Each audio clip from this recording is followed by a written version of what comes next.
Oke, nama saya Novia Siti. Saya kebetulan mengajar di SMK Pembangunan Tanjung Pinang. Saya mengajar bahasa Indonesia. Itu saya megang kelas 1, kelas 10, 11 dan 12. Baik, kita langsung saja memulai wawancaranya pada pagi hari ini. Baik Bu, pertanyaan yang pertama pada wawancara kali ini, sumber belajar apa yang Ibu gunakan pada saat mengajar para siswa di sini?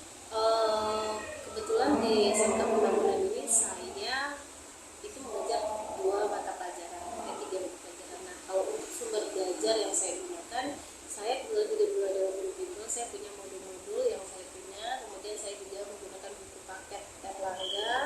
Untuk yang di SMK Pembangunan baru menggunakan kurikulum Merdeka, jadi kita baru di kelas 10, di kelas 11 dan 12 saya gunakan buku-buku yang dari lalu juga saya juga ada ambil referensi dari buku-buku yang lainnya. Jadi saya setelah saya mengambil dari beberapa referensi, nanti baru saya review kembali, saya sampaikan kepada siswa. Apa Ibu pernah ini menggunakan sumber belajar dari PowerPoint atau Ya, jadi kan apalagi dari saat sekarang itu kan digital paling sangat penting ya. Jadi saya di dalam pembelajaran juga gunakan adanya PowerPoint, gunakan Canva. Jadi untuk LKPD saya membuat mengajar siswa juga melakukan LKPD-nya dengan ada permainan. Kemarin kebetulan kita pakai macam-macam aplikasi yang digunakan untuk permainan game. Baik, selanjutnya pertanyaannya, selama Ibu mengajar, bagaimana intensitas dalam penggunaan bahan ajar yang Ibu gunakan?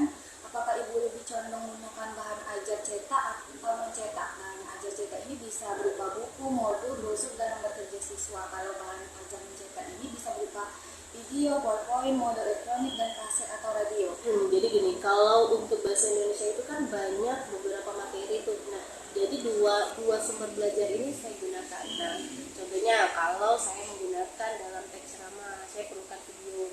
Jadi ada beberapa materi yang mungkin juga beberapa materi dari sayanya itu saya gunakan video. Kemudian saya juga mengambil dari sumber dari YouTube juga ada. Jadi anak-anak kalau menggunakan video visual, mereka lebih tertarik nih. Apalagi kalau dalam dunia pembelajaran kita hanya cuma gunakan ceramah, otomatis anak-anak tidak akan mau ya. Karena kenapa? Dengan berceramah kan suasana kelas jadi sepi. Satu lagi anak-anak juga merasa ngantuk. Nah, disinilah saya mengkolaborasikannya lagi dari sumber belajar buku paket. Dari buku paket saya buat bentuk PowerPoint, kemudian saya ambil beberapa video, dan mungkin ada juga dari video yang saya buat misalnya dalam teks prosedur kalau di kelas 11. Nah, itu kan ada langkah-langkah nih, saya ambil dari contoh dalam pembuatan makanan. Nah, itu videonya saya yang buat, baru saya contohkan ke anak-anak. Jadi nanti adalah tinggal melihat aja kegiatan yang dari saya buat itu. Jadi dua sumber ini saya gunakan. Itu tidak hanya satu sumber aja. Kenapa? Kalau saya gunakan satu sumber, otomatis ini anak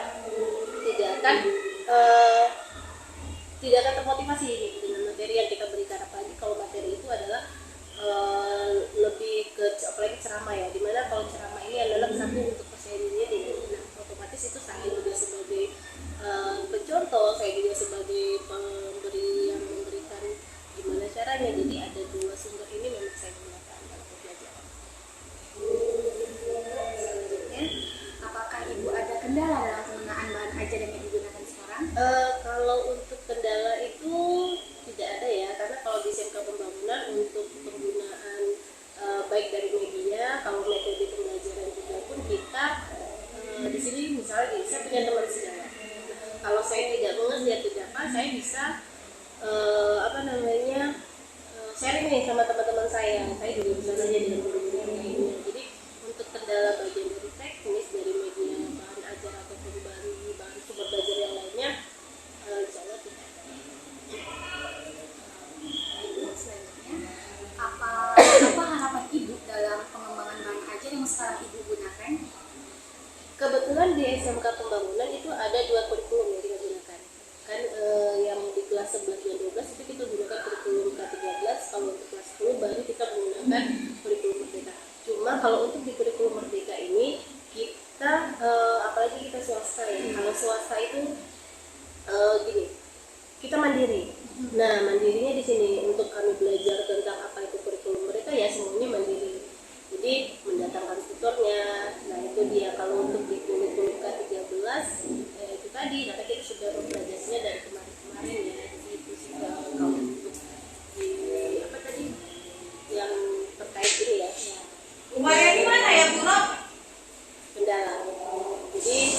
untuk K13 sama kurikulum mereka itu cuma kita kendalanya kalau di kurikulum merdeka itu karena baru ya, kalau baru otomatis kita masih perlu pendalaman. Selanjutnya, apakah bahan ajar yang digunakan sudah memuat kemaritiman atau memiliki unsur kemaritiman? Maksudnya di sini kan kita kayak kepulauan ibu, kayak apakah ada muat tentang unsur kemaritiman ini? Oh iya, ada kalau untuk kegiatan dari pembelajaran ini ada. Jadi saya mengambil contoh beberapa yang ada keterkaitan dengan kebutuhannya.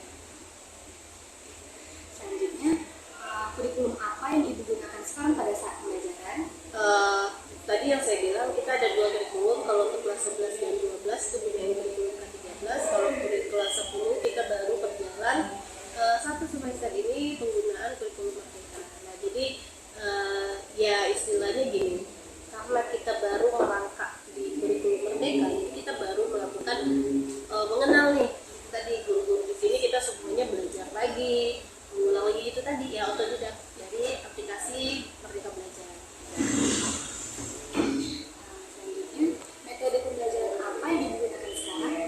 Kalau untuk berbagai daerah kelas ya, kalau berbagai kelas itu saya ada gunain super learning, PBL, PJBL, karena kalau PJBL kan itu program. Kalau untuk PBL kita memberikan sebuah masalah ke siswa menyelesaikan. Super learning juga saya gunakan kadang-kadang. Nah ada juga penugasan, ada juga saya gunakan ceramah metodenya. Jadi saya mengkolaborasikan metode. Baik itu tergantung dari materi. Baik, jadi itu metode belajar ibu. Selanjutnya, selama ibu mengajar, apakah ada hambatan dalam pelaksanaan kurikulum? Hambatannya di kurikulum merdeka sih, karena kita baru ya, untuk di kelas 10 mungkin terkait contohnya sekarang ini seperti rapot. Nah itu rupanya sebenarnya hampir sama sih di kurikulum K13, rapotnya cuma lebih kalau untuk kita untuk guru-guru mata pelajaran ya, supaya dalam rapot itu ada pembagian lagi, ada CP, TP, ATP. Jadi kalau dulu cuma hanya deskripsi, sebenarnya sama deskripsi juga, cuma lebih dirincikan lagi. Nah untuk rapot kan sekolah belum mendapat pelatihan, nah sudah dapat, cuma itu masih gini, pelatihan untuk rapot itu setahu saya itu perlu waktu yang lumayan. Nah namun kebetulan kita pelatihan pengisian rapot itu baru 2 hari belajar. Nah, jadi kendalanya itu di kurikulum merdeka aja. Kalau untuk kurikulum K13 alhamdulillah semua termasuk saya dan guru-guru yang lain itu kita sudah menguasai karena sudah cukup lama. Nah untuk kurikulum merdeka ini tadi karena itu tadi masih awal, masih belajar, masih kayak perlu lagi ini kan untuk rapotnya gitu. Kalau di dalam rapot kan memang karena bentuk rapotnya tuh berbeda banget gitu. Kendala kita cuma di siapa tahu kita udah mensosialisasikan. Menurut ibu, apakah ada tema dan muatan yang membutuhkan pengembangan bahan ajar? Untuk tema pengembangan bahan ajar ada. Jadi gini, kalau untuk dalam masuk ke materi ya, saya banyak gunain tema-temanya yang berkaitan dengan lingkungan kita. Ya, jadi lebih menggampangkan.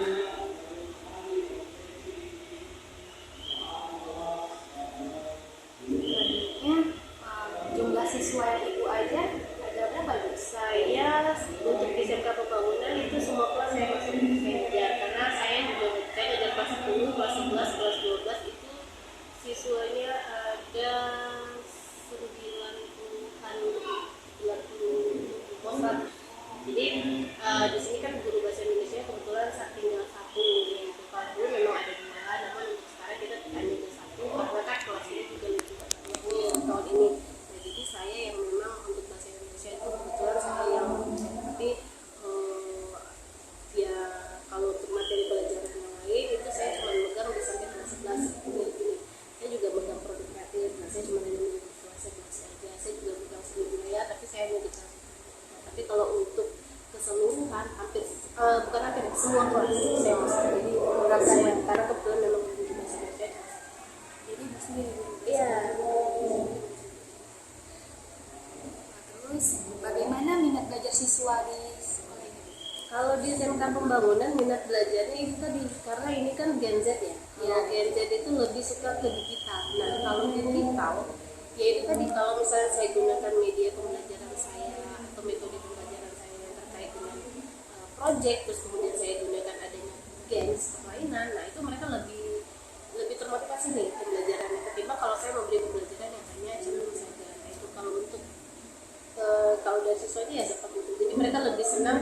Dan apalagi kalau pembelajaran, nah untuk kelas 10 ya, mereka sekarang kan udah ada P5, nah itu mereka malah lebih enak nih ngajarnya di P5 itu. Jadi anak-anak terpacu nih untuk pengen misalnya semua proyek-proyek yang dibuat. Kemudian karena ada setelah beberapa hari melakukan pembelajarannya dalam P5 ini, di hari hanya itu kan kita menampilkan anak-anak sangat termotivasi dengan kegiatan-kegiatan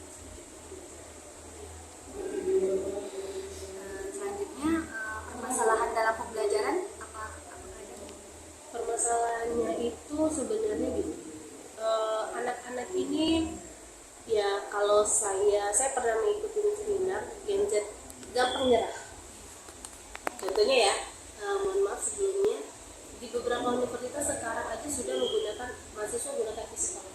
Kenapa? Karena tidak mampu menghadapi bebannya skripsi. Nah itu berdampak ekonominya. Dampaknya dalam artian gini, Gen Z yang sekarang itu lemah, tapi pintar tapi lemah. Lemahnya kenapa? Tidak berani menghadapi ya. Oh cuma dikasih tugas ini udah. Nah kendalanya di situ. Jadi satu lagi udah kendalanya di sana yang mereka mulai gampang nyerahnya. Motivasi dari pihak keluarga juga sebagian ada yang kurang. Mungkin ada beberapa yang dari sekolah bagus, dari orang tuanya bagus. Nah ada beberapa anak mungkin yang di sini juga jadi mereka ya udah diberi uang aja nih sama orang tua. Tapi untuk yang memotivasi mereka belajar itu bagaimana, ya mereka cuma hanya dapat di sekolah. Jadi kalau misalnya hanya satu sisi saja, dari sisi keluarga tidak ada motivasinya, ya kita kendalanya itu di sana. Nah, malasnya tadi itu membawa nih dengan pembelajaran berpengaruh nih jadinya ke sana tadi. Makanya ada istilahnya sekarang itu namanya Gen Z strawberry. Ya, Gen Z strawberry itu Gen Z yang pintar, bisa mengerti dengan, apalagi kalau dibandingin dengan saya, nilainya itu udah jauh banget. Nah, kalau dibilang IT lebih bagus dari cuman itu tadi lemah. Nah, makanya setiap universitas itu punya psikolog, dan di zaman saya dulu nggak ada pakai psikolog gitu. Tergantung dari siswanya juga. Ya, Bu. Baik, pertanyaan terakhir dari saya, harapan Ibu apa dalam mengatasi permasalahan yang Ibu paparkan tadi? Harapan saya itu kalau untuk di media saya punya harapan, saya selalu punya teman yang bisa ajak sharing. Harapan saya untuk siswa-siswanya berani menghadapi sekecil pun masalah, tetap dihadapi. Karena kalau kita punya masalah, otomatis semua pekerjaan akan kita punya, dan termasuklah belajar tadi, ya kan? Gini, sekarang aja anak-anak masalah percintaan aja udah dihubungin ke sekolah, karena memang murid-murid saya ada tuh masalah hubungan pacaran, dia udah akhirnya berhenti. Nah itu, jadi kalau bisa dunia itu yang ngejar, tapi hadapi dong gitu, hadapi sama-sama. Itu harapan saya, mereka harus kuat. Jangan lemah deh, mungkin kerasnya ya, kayak dunia pendidikan memang udah nih. Pasti temuin guru yang tegas, temuin dosen yang galak, temuinnya peraturannya harus sopan. Tapi kita harus bisa gitu. Saya punya prinsip gitu. Itu akan aku lalui dan tetap aku jalani. Ya udah jalan. Itu harapan saya, mereka tetap semangat, jangan gampang menyerah. Apapun baik di masalah di sekolah, di rumah, dan guru-gurunya juga saya berharap termasuk guru-guru yang lain juga termotivasi, karena perubahan zaman otomatisnya gini, kita yang di zaman saya mungkin IT-nya nggak terlalu ya, sekarang gadget udah pakai screen kayak gini. Terus kalau bisa ya kita sebagai saya dan guru yang lain yang umurnya sudah dan Gen Z berani untuk belajar, berani untuk bertanya kayak lebih mudah, karena tidak ada alasan bertanya dengan yang mudah kita bodoh atau apa. Tapi ini memang zamannya mereka, di mana kita ya udah numpang zaman deh, sama mereka belajar. Jadi ya tidak ada gengsi dalam dunia pendidikan. Ibu, baik, terima kasih sekian wawancara saya pada pagi hari ini. Saya ucapkan terima kasih untuk Ibu karena sudah meluangkan waktu untuk saya hari ini.